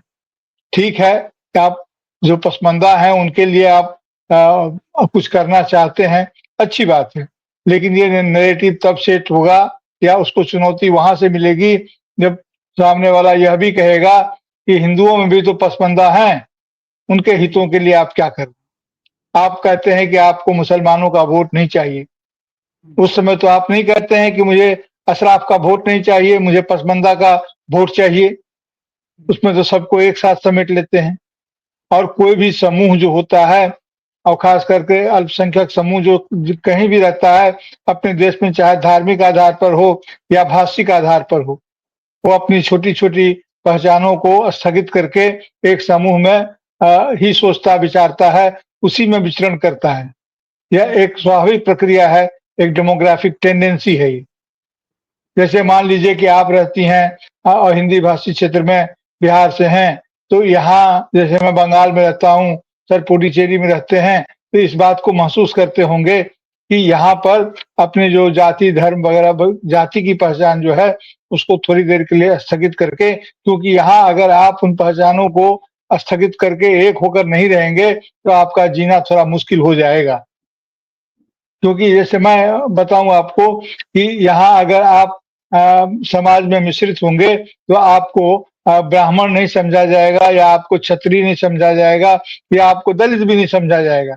आपकी एक ही पहचान होगी, वो होगी बिहारी की, या अधिक से अधिक हिंदी भाषी। तो ये जब वहां रहते हैं तो ये पहचान की राजनीति है। देखिए इस समय में हो क्या गया है कि भारतीय जनता पार्टी लगातार अंतर विरोधी बात करने के लिए मशहूर हो गई है। वे बात ही ऐसी करती है, उसके नेता ऐसे बात करते हैं जो दाएं हाथ से यह कहें, बाएं हाथ से वह कहें। ये मैं 1000 मुंह और 10 मुंह की बात नहीं करता हूं, लेकिन ये इतनी तरह की बात कहते हैं और इनको चुनौती नहीं मिलती है। एक तरफ ये तुष्टीकरण, मुस्लिमों के तुष्टीकरण का आरोप लगाते हैं कांग्रेस पर, अपीजमेंट का आरोप लगाते हैं कि कांग्रेस ने अपीजमेंट किया है, मुस्लिमों का तुष्टीकरण किया है, और दूसरी तरफ ये कहते हैं कि कांग्रेस ने मुसलमानों के लिए कुछ नहीं किया, जो करना है हम कर रहे हैं, हम करना चाहते हैं, हम करेंगे। तो ये दो तरफा बातें हैं, ये अक्सर कहते हैं। और मुसलमानों की स्थिति इस समय में ठीक ही समझ रहे हैं, सर ने इशारा भी किया, हालांकि फिर से सर इस पर सोचेंगे, लेकिन मैं तो यह मानता हूं कि मुसलमान इस समय में बहुत ही संकट में है एक कौम के रूप में। वह समझ नहीं पा रहा है, सिर्फ नीतीश कुमार और चंद्रबाबू नायडू की बात नहीं है। वह देखिए, इस्लाम हो या मुसलमान की जो अपनी मानसिकता होती है, वह वतन पर उतना केंद्रित नहीं होता है जितना कि वो वैश्विक होता है। वो पूरी दुनिया से अपना तादात्म्य स्थापित करता है। वो उसकी बनावट में है, उसमें वतन परस्ती उतनी नहीं है जितनी की कौम परस्ती है, या खुदा अल्लाह के बारे में है इबादत की। तो यहाँ से लेकर वहां तक पूरी दुनिया के साथ वो अपने को एकजुट करके रखते हैं, पूरी दुनिया पर प्रभाव पड़ता है उसका। और साथ ही साथ आप देखिए कि क्षेत्रीय सिर्फ नीतीश कुमार और चंद्रबाबू नायडू की बात नहीं है। जो क्षेत्रीय राजनीति है, जो क्षेत्रीय राजनीतिक दल है, उनसे उनका भरोसा टूट रहा है और इस समय में उनके पास जो राष्ट्रीय पार्टी राजनीतिक पार्टी है वह कांग्रेस ही दिख रही है विकल्प के रूप में। यहाँ पे लेकिन उन्हें सर यहाँ पे थोड़ा सा जो आपने कहा कि मतलब जो आपने मुस्लिम ब्रदरहुड की बात की, उस पे थोड़ा सा मतलब है, भारतीय कॉन्टेक्स्ट में देखा जाए तो मतलब कि वो एक अलग चीज है, लेकिन जो नेशनलिज्म का अवधारणा है जो भारतीय राष्ट्र की, उसके साथ तो वो उसी तरह से जैसे जैसे इस देश का कोई भी नागरिक है। नहीं, बिल्कुल आप बिल्कुल सही कह रही हैं। मैंने वह नहीं कहा कि वह भारतीय राष्ट्र से समाहित है। हाँ। लेकिन एक उत्तर प्रदेश के जो हमारे मुसलमान भाई हैं उनका बिहार के भी मुस्लिम राजनीति में असर होता है। लेकिन क्या कारण है कि अखिलेश यादव का बिहार के यादवों पर कोई असर नहीं है? यह कहने में कोई संकोच नहीं होना चाहिए। नहीं, ये क्या तेजस्वी यादव का ये पैन इंडिया हो सकता, कश्मीर से केरल तक मुद्दों का असर होता है। हाँ, तो जाहिर है ना कि उनकी बनावट, उनकी जो प्रभाव ग्रहणशीलता है वह दूसरे तरह की है। तो इसलिए मैं कह रहा हूं कि एक स्टेटस अल्पसंख्यक होने का भी है, जिसकी वजह से उनके बिल्कुल में आएंगे वो। मैंने तो शुरू में ही कहा कि हम जहाँ कहीं भी किसी भी आधार पर अल्पसंख्यक होते हैं तो हमारी मानसिक बनावट भिन्न प्रकार की हो जाती है। हम तो क्योंकि आदमी को क्या चाहिए, तो एक राष्ट्र के रूप में ज्यादा ये एक किस्म का फेलियर है कि आप उनको लगातार असुरक्षा में रख रहे हैं, जिसकी वजह से ऐसा होता है। वो उस असुरक्षा में वो पड़ रहे हैं और वो एक राष्ट्रीय पार्टी उनको असुरक्षा में डाल रही है। तो जिसकी काट उनको एक राष्ट्रीय पार्टी में ही दिखनी चाहिए, आज नहीं तो कल दिखेगी। लेकिन मुसीबत ये है कि दूसरी राष्ट्रीय पार्टी जो है कांग्रेस, उसके जमाने में से ही उनकी शुरुआत हुई है। बाबरी मस्जिद की शहादत कांग्रेस के जमाने में ही हुई और जिसके शासनकाल में यह शहादत हुई उसके विरुद्ध कांग्रेस ने कोई सांगठनिक कार्रवाई नहीं की, तो उनकी हिचक वहां भी है। इसीलिए वो ऐसे दोराहे पर यह आबादी, यह कौम खड़ी है कि जहां उसको फैसला करना है कि किधर जाए। वो गालिब का एक शेर है ना कि रोके है मुझे ईमा तो खींचे है मुझे कुफ्र, कावा मेरे पीछे है कलीसा मेरे आगे। तो इस स्थिति में और भारत के जितने भी राष्ट्र प्रेमी लोग हैं उनका यह दायित्व तो बनता है कि इस दुविधा से, इस द्वंद्व से, इस दोराहे से पूरी कौम को निकालने में जो भी मदद कर सकता है, जिस ढंग से भी मदद कर सकता है, बौद्धिक, राजनीतिक, नैतिक, वह उनके सामने आए।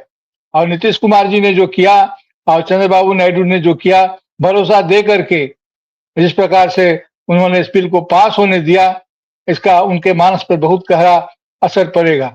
वे अपने घर में जाते होंगे तो बात करते होंगे ना, जो सार्वजनिक जीवन में है, कि जिनके लिए तुम थे। गालिब का ही एक शेर बार बार याद आ रहा है इन दिनों मुझे कि इन लोगों का क्या हाल हुआ है इनके पीछे चलते चलते, और ये लोग इनको पीछे चलाते चलाते इनका अपना चेहरा कितना चमक गया है। तो वोट की राजनीति में जो शिविरबद्धता आ गई है उसको तोड़ने की जरूरत है। अल्पसंख्यक समुदाय में, मुसलमानों में खास करके जिस प्रकार की हिचक राष्ट्रीय पार्टी को लेकर के है, उस हिचक को दूर किया जाना चाहिए। 50 खामियां हैं कांग्रेस में, कोई इनकार नहीं कर सकता है, लेकिन फिर भी अगर रास्ता कोई बचता है तो कांग्रेस भी पुनर्विचार करे और कौम भी पुनर्विचार करे। जी ठीक है, चलिए बाद में छोटी छोटी सी टिप्पणी आप लोग तीनों से चाहेंगे और एकदम आखिरी दौर में साकिब आपके लिए खास तौर पर ये सवाल जो अभी मैंने प्रफुल्ल सर से ही किया था कि एक नैरेटिव के तौर पर क्या ये एक उपलब्धि माना जाए भाजपा की, जो पसमानदा के सवाल है उसको जो है इस वक्फ विधेयक के साथ साथ जो है वो आगे हुआ है और वो मतलब एक ये स्टेप, तो इसको क्या इसमें कुछ भी सकारात्मक आप देख रहे हैं क्या? सच में पसमानदा के सवाल इतने मार्जिनलाइज थे? बाकी सारे मेन स्ट्रीम पॉलिटिकल पार्टीज, चाहे वो कांग्रेस रही हो, बाकी और जो भी पार्टीज रही हो, बिहार में तो पसमानदा जो है वो लगातार उस केंद्र में रहा है और उसके लिए काम भी हुआ है।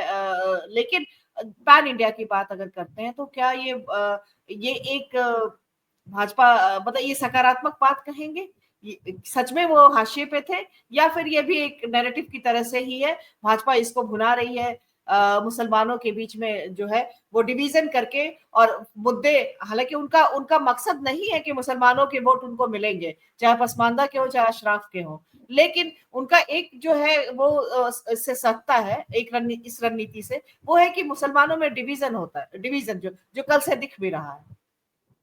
छोटी सी टिप्पणी करेंगे शकीब। मैम, अहमद नदीम कासमी की एक पंक्ति है जो प्रफुल्ल कोलाखान सर अभी कह रहे थे कि मुसलमानों के सामने एक बड़े संकट की स्थिति है। पंक्ति कुछ यूं है कि किसको कातिल मैं कहूं, किसको मसीहा समझूं, सब यहाँ दोस्त ही बैठे हैं, किसे क्या समझूं, वो भी क्या दिन थे जब हर वहम यकीन होता था, अब सभी अब चेहरा सबका नजर आए, किसे क्या समझो, इस तरह से एक पंक्ति है। सर ने बिल्कुल सही कहा। और आप जो कह रही हैं अशराफ और पसमानदा वाली बात, सबसे बड़ी बात तो ये कि पसमानदा मूवमेंट या पसमानदा का सवाल जो है मुसलमानों में उस तरह से नहीं है जिस तरह से बहुसंख्यक में दलितों का सवाल है। पसमानदा कहीं भी जातीय उत्पीड़न का शिकार नहीं होता है सवर्ण या अशराफ मुसलमानों के द्वारा। ऐसी कोई मस्जिद नहीं है जहां किसी पसमानदा के घुसने पर मस्जिद को जमजम से या पानी से धोया जाता है। ऐसी कोई बस्ती नहीं है जहां किसी अशराफ के घर के सामने से किसी पसमानदा मुसलमान को हाथ में चप्पल लेकर के गुजरना पड़ता है। ऐसा कोई गांव नहीं है, ऐसी कोई जगह नहीं है, ऐसा कोई जिला नहीं है जहां किसी पसमानदा के बारे में ये खबर आई हो कि किसी पसमानदा की बेटी की बारात आई हो और उसको दूल्हे को घोड़ी पर चढ़ने के लिए पुलिस प्रोटेक्शन की जरूरत हुई हो क्योंकि वो अशराफ मुसलमानों ने नहीं चाहा है। तो ये सवाल पसमानदा का जो है ये बिल्कुल बेमानी सवाल है। इसको बेमानी आप सोशल अपलिफ्टमेंट के तौर पर या इकोनॉमिकल अपलिफ्टमेंट के तौर पर हम इसको थोड़ा सा कंसीडर कर सकते हैं, लेकिन सामाजिक स्तर पर इसको उस तरह कंसीडर नहीं किया जा सकता है जिस तरह से बहुसंख्यकों में दलितों की स्थिति है। और अगर भारतीय जनता पार्टी पसमानदा मुसलमानों की चिंता करती है, उससे बेहतर है कि उसको दलितों की चिंता करनी चाहिए। वो दलित जो उसके जो वैचारिक जो नायक हैं उनसे वो हाथ भी नहीं मिलाते थे, उनको वो किस हीन दृष्टि से वो देखा करते थे, ये किसी से छुपी हुई बात नहीं है। और आज भी मैं कल देख रहा था किसी दलित बच्चे ने स्कूल के प्रिंसिपल का जो है वो पानी की बोतल छू ली तो उसको उन्होंने क्या कर दिया उसका। तो ये कम से कम अशराफ और पसमानदा के दरमियान आपको नहीं मिलेगा। तो सवाल ज्यादा गहराई से, सवाल ज्यादा चिंतन का उधर है, इधर नहीं है। दूसरी बात यह है कि प्रफुल्ल सर ने जो कहा है, बस बतौर मुसलमान, चूंकि आपका एक प्लेटफॉर्म है, मैं चाहता हूं कि मुसलमानों की लड़ाई सिर्फ मुसलमान लड़ेगा तो वो हार जाएगा। आप इस बात को पूरी तरह से, मैं पूरी जिम्मेदारी के साथ ये बात कह रहा हूं कि मुसलमानों की लड़ाई सिर्फ मुसलमान लड़ेगा तो वो हार जाएगा, इसलिए कि Bharatiya Janata party narrative set करने में बहुत महारत हासिल रखती है। और जिस तरह से कश्मीर में प्लॉट खरीदने का सपना उनको दिखाया गया, कश्मीरी लड़कियों से शादी करने का सपना दिखाया गया, एनआरसी सीए लेकर के आए तो उस तरह से बताया गया कि सबको जो है एनआरसी रजिस्टर से बाहर कर देंगे, नागरिकता छीन ली जाएगी और जो मुसलमानों की प्रॉपर्टी है वो सब दलितों में बांट दी जाएगी। जिस तरह के नैरेटिव बनाती है भारतीय जनता पार्टी, तो वहां 80 बनाम 20 की जो लड़ाई होगी वो तो 20 हार जाएगा, स्वाभाविक है। 20 की लड़ाई 80 के उन लोगों को लड़ना पड़ेगा जिनको ये लगता है कि ये देश सबका है, ये देश बाबा साहब के संविधान का है, इस देश की एक जो है संसदीय परंपरा रही है, गौरवशाली एक इतिहास रहा है। अगर आप इस लड़ाई को नहीं लड़ेंगे हमारे साथ मिलकर के, और आपको फ्रंट पे रहना पड़ेगा। अभी की जो स्थिति है, मुसलमान अगर अपनी आवाज खुद उठाएगा तो उनको हिंदू वोट पोलराइज करने में बहुत आसानी होती है, क्योंकि ये जिस तरह की धारणा मीडिया ने बनाई है कि अब्दुल की चूड़ी टाइट रखना है, और जो पिछड़ा है, जो दलित है, वो इस बात पे खुश है। अभी मांझी जी को आप देख लीजिए, मैं तो मांझी जी का उदाहरण देता हूँ, सबसे बड़ी बात है, बतौर मुख्यमंत्री वो मधुबनी के एक जिले में जाते हैं, वहां मंदिर जाने पर उस मंदिर की दूध से धुलाई की जाती है, और वो मांझी जी आज कुंभ में नहा करके फोटो डाल रहे हैं, ट्वीट कर रहे हैं, मिर्ची लगी जैसा स्टेटमेंट देते हैं। हाँ, इस तरह, मतलब इस तरह से अंतर्हीन एक व्यक्ति जो संवैधानिक पद पे बैठा हुआ है, भारत की सबसे बड़ी संसद का सदस्य है, वो मंत्री है, वो मतलब इतने निचले स्तर की पॉलिटिक्स आकर के कर रहा है। निचले स्तर पे जो है किसको खुश करने की कोशिश की जा रही है, आप किनको खुश करने की कोशिश कर रहे हैं? ये वो लोग हैं जो आपको देखना नहीं चाहते हैं। आज आपके पास 2% वोट अगर उनको मिलना बंद हो जाए तो कल को आप जो है आप उनके बराबर में बैठने के लायक नहीं है। वो ये उनकी सोच है, और ये प्रैक्टिकल है, इसमें कोई वो मैं अपनी तरफ से कुछ नहीं बोल रहा हूँ। ये 1000 साल का इतिहास है। ये सांस्कृतिक आतंकवाद जो भारत में है, ये दुनिया में कहीं नहीं मिलता है। इसको मैं सांस्कृतिक आतंकवाद बोलता हूँ। तो समय थोड़ा कम है तो हम थोड़ी छोटी सी एक सवाल के लिए हम आ गए हैं। एक बीच में टिप्पणी भी आई थी इनकी, ड्राइंग मोमेर की फिल्म सामाजिक न्याय पर वो देखने का सलाह दे रहे थे संतोष, तो शुक्रिया आपका। मैंने देखी नहीं है, मैं कोशिश करूंगी कि मैं वो फिल्म देखूं। हेमंत सर, अभी जो है खास तौर पर राहुल गांधी की बात इस संदर्भ में की जा रही है कि वक्फ बोर्ड के संशोधन विधेयक पर उनका जो है, और अखिलेश यादव का भी, कि जिस तरह से वो भाजपा अध्यक्ष के उसकी बात करने लगे, जिसपे जो है ये अमित शाह के एज लेने की बात कही जा रही कि मतलब वो उन पे हावी हो गए। तो दोनों नेता को लोकसभा में कल जो है वो कमजोर जो है इस पे कांग्रेस के स्टैंड को कमजोर, और ये, लेकिन दूसरी बात ये भी कही जा रही है कि जानबूझ करके कांग्रेस ने तमाम अपने मुसलमान सांसदों को आगे किया था जो इस पर बात रखें, और अखिलेश यादव ने भी जो है इकरा हसन और इस तरह के जो भी है उन सांसदों को मौका दिया था कि इस पर वो बोले। तो ये एक स्ट्रैटेजी के तहत था। तो एक आरोप कल से जो है जो सेक्युलर और इस तरह का जो भी तबका है वो आरोप लगा रहा है उनके स्ट्रांगली इसका अपोज नहीं करने को। तो आप कैसे देख रहे हैं, क्या ये सच में ये रणनीति रही है, और ये रणनीति जो थी वो ठीक रणनीति है रही, मतलब कामयाब रही? देखिए, सबसे पहली बात तो ये है कि आप किसी एजेंडे पर बात करने के लिए आप अपना टीम ऑफ लीडर बना लीजिए, कोई दिक्कत नहीं है, लेकिन जब आप बोल रहे हैं तो आपको भी तो बोलना पड़ेगा ना। अखिलेश का भाषण मैं भी सुन रहा था, उन्होंने निराश किया मुझे। वो मैं समझता हूं कि बहुत कूल वे में अच्छी बात करते हैं, लेकिन कल उनको जहां पर चोट करनी चाहिए थी वहां पर वो फोकस कर ही नहीं पाए अपने को। तो ये एक मैं चूक मानता हूं। भले ही उन्होंने अलग अलग नेताओं को जिम्मेवारी दी, चाहे कांग्रेस ने चाहे इन लोगों ने, लेकिन एक जब आप जो एक तरह से सेनापति है उसको आगे से लीड करना होता है और उसको अटैक करना पड़ता है। तो जब आप खुद अटैक नहीं करेंगे तो बाकी लोगों के लिए बाकी लोगों के लिए क्या नजीर पेश कर रहे हैं आप? तो ये कमी मुझे दिखी कि ये नहीं होना चाहिए था। इसमें ये थोड़ा विषय से अलग ही करके, लेकिन इसमें जो एक टिप्पणी में आ रही थी इसको मैं चाहूंगी होना चाहिए था। और पसमानदा ने नीतीश का साथ दिया, ये जो टिप्पणी में आ रही इसको आप जरूर लीजिए।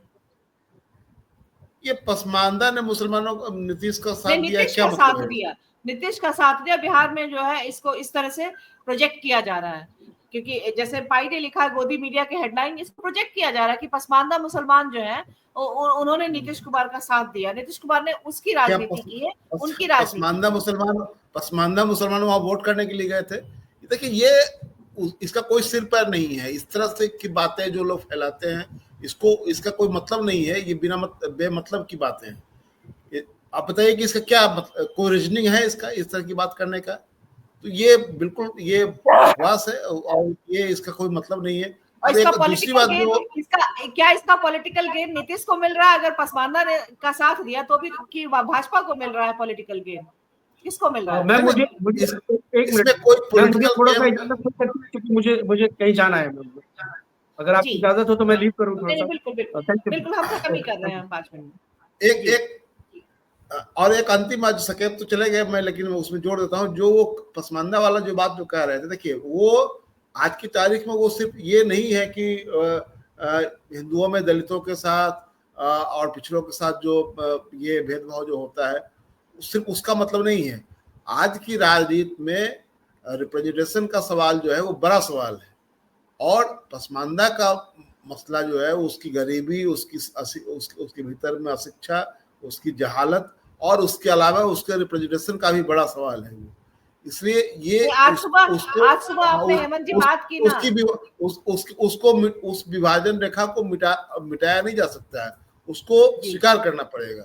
मैं ये हेमंत जी, मैं उसका भी चाह रही हूँ कि आज सुबह आपने और संजीव जी ने बात भी की थी, जिसमें कांग्रेस के उसमें जो है पसमानदा मुसलमानों के रिप्रेजेंटेशन की तरफ में जो है कि आप लोगों ने इस तरफ ध्यान खींचा था। तो राजनीति जो बिहार की राजनीति में जो पसमानदा की जो मतलब वो अपने राजनीतिक शेयर को लेकर के कॉन्शियस हुए हैं, तो इसका जो है राजनीति में असर आप किस तरह से, क्या मतलब ये देखिए अभी जो पूरी स्थिति है पूरे देश में मुसलमानों को लेकर के, और जिस तरह का अटैक हो रहा है हिंदुत्व की ताकतों की ओर से, उसमें ये चीजें अभी गौन हो जाएंगी। अभी मुसलमानों के पूरी आइडेंटिटी, उनकी अथॉरिटी पर को चैलेंज किया जा रहा है। तो मुझे लगता है कि ये वाला जो पहलू है वो अभी थोड़ा गौन पड़ जाएगा, वो उसका एग्जिस्टेंस खत्म नहीं होगा, लेकिन अभी ये पहलू गौन होगा। अभी अशराफ और पसमानदा वो करके बीजेपी चाहे नीतीश कुमार या कोई किसी को कोई फायदा नहीं होने वाला है, बल्कि ये जो मसला है वो आज की तारीख में पूरी कौम के खिलाफ एक तरह से जो माहौल बनाया जा रहा है, इसलिए मुझे लगता है कि ये पहलू ज़्यादा मजबूत है बनिस्बत पसमानदा और अशराफ वाला। वो उसका एग्जिस्टेंस, उसका रिलेवेंस बना रहेगा, वो खत्म नहीं होने वाला है। लेकिन अभी जो वर्तमान जो सिचुएशन है उसमें अभी उन चीज़ों को, वो चीज़ें पृष्ठभूमि में चली जाएंगी। मुख्य चीज़ है कि कैसे फासिस्ट जो रजीम है उसका मुकाबला कैसे किया जाए, ये ज़्यादा महत्वपूर्ण एजेंडा मुझे लगता है कि सामने आएगा। जी ठीक है, मैंने आप भी इसी पर एक छोटी सी टिप्पणी करिए। इसी सवाल पर मैं आप दोनों की भी छोटी छोटी सी टिप्पणी लूंगी। देखिए मनोरमा, एक जो भाजपा की आपने पहले कोशिश, बोला कि आप राजनीति को चुका हुआ नहीं मतलब आप नहीं मानते हैं, तो आप नीतीश कुमार की भी राजनीति को मतलब इस पॉइंट पर आकर के जो है पूरी तरह से समर्पण उन्होंने कर दिया है, और तो आगे उनके लिए जो है संभावनाएं खत्म है, लेकिन आप इससे इनकार कर रहे हैं। हाँ, ये जरूर उन्होंने भी ये कैलकुलेट किया होगा कि उनको कितना नफा नुकसान होगा। और सबसे ये बात है कि मुस्लिमों के पास चॉइसेस क्या है, उनके पास जो अल्टरनेट्स हैं वो कितने वायबल है ना। कांग्रेस के पास अभी वो तब तक नहीं जाएगी जब तक कि कांग्रेस वायबल अल्टरनेटिव नहीं देती है, या तो वो आरजेडी के साथ मिलकर के एक वायबल अल्टरनेटिव देती है, या वो अभी जिस हिसाब से वो सिग्नल्स दे रही थी कि वो अकेले मजबूती से लड़ेगी और ज्यादा सीटों पर लड़ेगी, वो एक अलग बात है। पर मैं ये कहना चाहता हूं कि जो भाजपा जो कोशिश कर रही है वो ये कि अल्पसंख्यकों की एक जो साझी जो तस्वीर थी उसको ब्रेक किया जाए, डिफ्रेंसिएशन किया जाए। और इसीलिए वो वक्फ बोर्ड में भाषण देते समय भी उन्होंने ये कोशिश की थी कि सारे जो वो से लेकर के ईसाइयों को जो है खड़ा किया था कि ईसाई भी जो है इससे पीड़ित है। दूसरी बात, वो जो अशरफ और अजलफ का जो वो पसमानदा वाला जो वो विवाद जो है वो भी वो करके, पर इससे ये जो पोस्चरिंग वो कर रहे हैं, इससे उनका रणनीति ये नहीं है कि इससे उनको मुस्लिम वोट देने लगे। उनकी रणनीति ये है कि ये करके वो जो एक नैरेटिव गढ़ेंगे और जो इमेज बनाएंगे, और जो बीच बीच में वो की जगह मुस्लिम हितैषी की जो वो बीच बीच में वो लिबरल स्टेटमेंट देते हैं कि उदारवादी, उससे उनका निशाना जो है अल्पसंख्यकों से ज्यादा वो हिंदू हैं जो अभी तक उनके कब्जे में नहीं है, और वो मजबूती से जो है सेकुलरिज्म की लड़ाई लड़ रहे हैं। उनकी धार कुंद करने की उनकी ये कोशिश है। जी, हम प्रफुल्ल सर आपसे आखिरी टिप्पणी कंक्लूडिंग भी है। 2 टिप्पणी आई थी, और जो इसमें उन्होंने हेमंत जी जो कह रहे थे उसमें कह रहे थे कि फोकस में रहेगा जो है पसमानदा और अर्जाल का, कि गलत परसेप्शन मत बनाइए, अर्जाल और पसमानदा का मुद्दा गौन नहीं होगा।